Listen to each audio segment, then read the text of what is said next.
آج ایک ہی گھر کے لاؤنج میں ایک ہی صوفے پر پورا خاندان اکٹھا تو بیٹھا ہوتا ہے، لیکن ہر شخص اپنے اپنے موبائل کی دنیا میں گم ہوتا ہے۔ وہ گفتگو، وہ رشتوں کی گرمجوشی اور ایک دوسرے کے دکھ سکھ بانٹنے کا کلچر اب دم توڑ رہا ہے۔ کیمرے کی تیز نیلی روشنی چہرے پر پڑ رہی ہے، انگلیاں بس سکرین پر چلتی جا رہی ہیں، منٹ گھنٹوں میں بدل رہے ہیں اور زندگی آہستہ آہستہ اس 6 انچ کے بلیک ہول میں غرق ہو رہی ہے۔ کبھی سوچا ہے کہ ہم موبائل کو استعمال کر رہے ہیں یا یہ خاموش زہر ہمیں اندر سے چاٹ رہا ہے؟ السلام علیکم، میرا نام ہے نوید اسکر اور آپ دیکھ رہے ہیں میرا یوٹیوب چینل نوید اسکر آفیشیل۔ دوستو، آج کل ہر نوجوان بچہ، لڑکا اور لڑکی اس جادوئی اسکرین کے اسیر ہو چکے ہیں، لیکن اس سکرولنگ کے چکر میں ہم نے جو کھو دیا اس کا اندازہ شاید ہمیں تب ہوگا جب بہت دیر ہو چکی ہوگی۔ ذرا ماضی کے دریچے میں جھانک کر دیکھیں، زیادہ پرانی بات نہیں ہے، بس چند سال پہلے شام ہوتے ہی گلیاں اور میدان بچوں کی رونقوں سے چہک اٹھتے تھے، دوست ایک دوسرے کے گھر جا کر کہے لگاتے تھے اور زندگی میں ایک حقیقی زندگی کا احساس ہوتا تھا۔ لیکن آج وہ میدان ویران ہیں، دوست غائب ہیں اور ان کی جگہ سوشل میڈیا کے ورچوئل فالوورز اور آن لائن گیمز نے لے لی ہے۔ اس موبائل نے سب سے بڑا وار ہمارے خاندانوں پر کیا ہے۔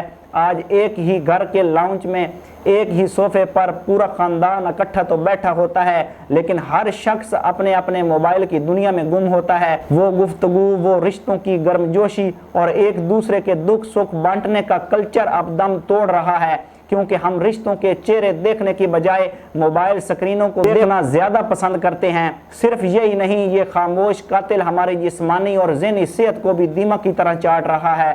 رات دیر تک اندھیرے میں سکرولنگ کرنے سے آنکھوں کی بینائی وقت سے پہلے دم توڑ رہی ہے، نیند غائب ہو چکی ہے، ہر وقت جھکی ہوئی گردن ریڑھ کی ہڈی کو تباہ کر رہی ہے، جسے اب میڈیکل کی دنیا میں ٹیکسٹ نیک سنڈروم کہا جاتا ہے، اور مسلسل دوسروں کی چمکتی دمکتی زندگیوں کا موازنہ اپنی عام زندگی سے کر کے ہمارے نوجوان شدید ذہنی دباؤ، چڑچڑے پن اور توجہ کی کمی کا شکار ہو رہے ہیں۔ بچوں کی پڑھائی سے دلچسپی بالکل ختم ہو چکی ہے، گھنٹوں کا قیمتی وقت اس اسکرین پر ایسے پانی کی طرح بہہ جاتا ہے جیسے اس کی کوئی قیمت ہی نہ ہو، اور نوجوان نسل حقیقی زندگی کے چیلنجز کا سامنا کرنے کی بجائے ایک فرضی دنیا میں پناہ ڈھونڈ رہی ہے۔ لیکن دوستو، اس سب سے بڑھ کر ایک ایسا لرزہ خیز اور خوفناک پہلو ہے جس پر ہم نے کبھی غور ہی نہیں کیا۔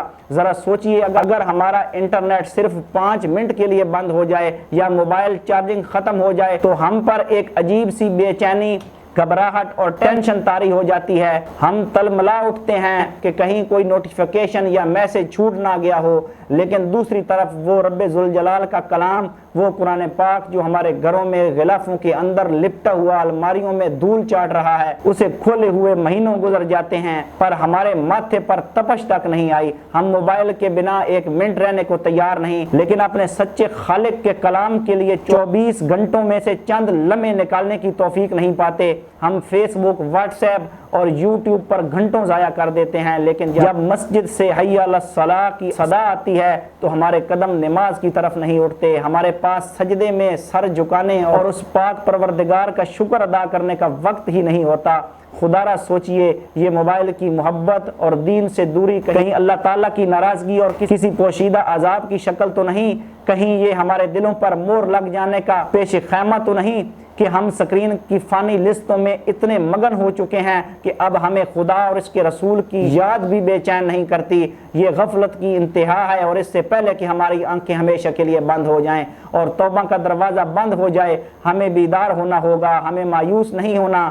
ہمیں اس موبائل کو مکمل چھوڑنا نہیں ہے، بلکہ اس کی غلامی کے طوق کو گلے سے اتار پھینکنا ہے، اور اس کا حل بہت سادہ ہے۔ آج سے ہی اپنے موبائل کا اسکرین ٹائم مقرر کریں، رات سونے سے 1 گھنٹہ پہلے فون کو خود سے دور کر دیں اور اس خالی وقت کو اللہ سے لو لگانے میں گزاریں۔ دن میں کم از کم 5 وقت کی نماز کے لیے وقت نکالیں، مسجد کا رخ کریں اور روزانہ قرآن پاک کی تلاوت کے لیے چند منٹ لازمی مقرر کریں تاکہ دلوں کو حقیقی سکون مل سکے۔ گھر میں فیملی کے ساتھ بیٹھتے وقت نو موبائل زون کا قانون بنائیں، جہاں جہاں سب کے فون ایک طرف رکھ کر صرف دل سے دل کی باتیں ہوں اور شام کو پارک جانے، ورزش کرنے یا کوئی اچھی معلوماتی کتاب پڑھنے کی عادت ڈالیں تاکہ ہمارا دماغ دوبارہ سے حقیقی دنیا کا عادی بن سکے۔ یاد رکھیے، زندگی اس سکرین سے باہر اور اپنے خالق کی بندگی میں بہت خوبصورت اور پرسکون ہے۔ اسے اس بلیک ہول میں ضائع مت کریں۔ اپنے رشتوں کو بچائیں، اپنی آخرت کو سدھاریں، اپنی صحت کو بچائیں اور اپنے قیمتی وقت کی قدر کریں۔ چلتے چلتے آپ سب کے لیے ایک بہت گہرا اور دل کو جھنجھوڑ دینے والا سوال چھوڑے جا رہا ہوں۔ ذرا تنہائی میں اپنے دل پر ہاتھ رکھ کر سوچئے گا کہ اگر خدا نخواستہ کل ایک دن کے لیے پوری دنیا کا انٹرنیٹ بند ہو جائے تو کیا ہم اپنے قریبی لوگوں کے ساتھ، اپنے گھر والوں کے ساتھ سکون سے بیٹھ کر 2 گھنٹے دل کھول کر بات کر سکیں گے، یا ہم اکیلے پن اور بے چینی کی دلدل میں پاگل ہو جائیں گے؟ اپنے دل کی سچی آواز کمنٹ سیکشن میں ضرور لکھیے گا۔ اس ویڈیو کو اپنے پیاروں کے ساتھ شیئر کریں اور نوید اصغر آفیشیل کو سبسکرائب کرنا مت بھولیے گا۔ اللہ نے کے بعد